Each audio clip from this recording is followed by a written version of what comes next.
Dave, you just addressed the WCEC 2013 conference this morning, and you talked about 4 key points in your keynote address. Could you highlight those for our viewers who were not able to be there this morning? Yeah, I'd be happy to, Jonathan. You know, this conference is a great opportunity to start a dialogue on things that are really important to our industry.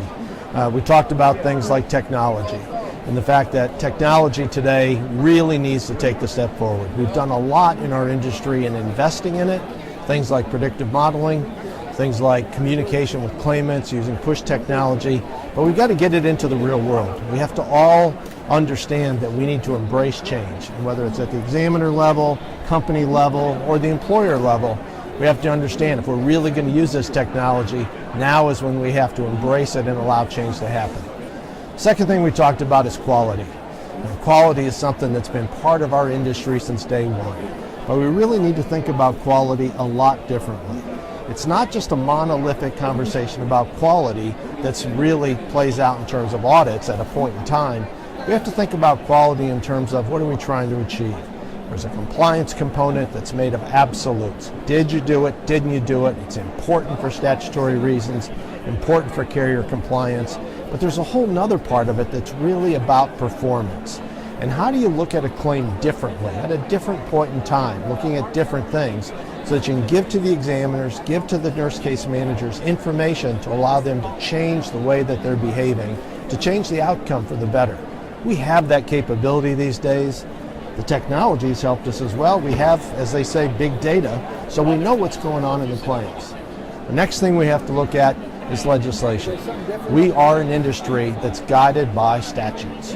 We adopt them in every state. It's called workers' compensation law, but those laws are implemented in different ways. Some states execute those laws very effectively, and they make change, and then people like claims examiners and others can adopt those practices and carry them out.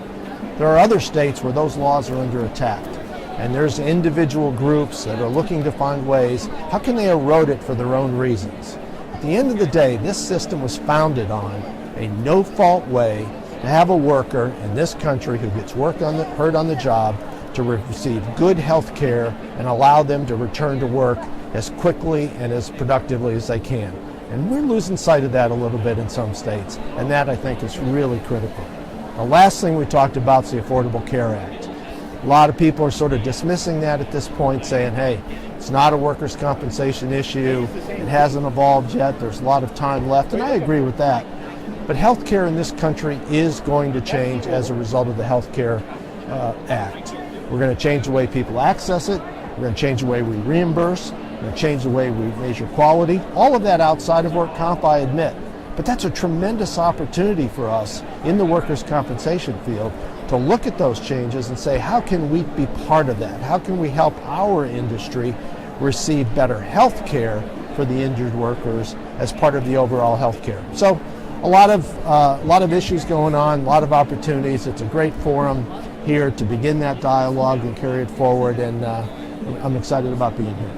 Great. Well, Dave, thanks for being with us. And if our viewers want to read more about your keynote today, they can go to WCI on their webpage, and there's a full article that recaps that. And so we look forward to talking to you again soon. Thanks. Thanks, Dave.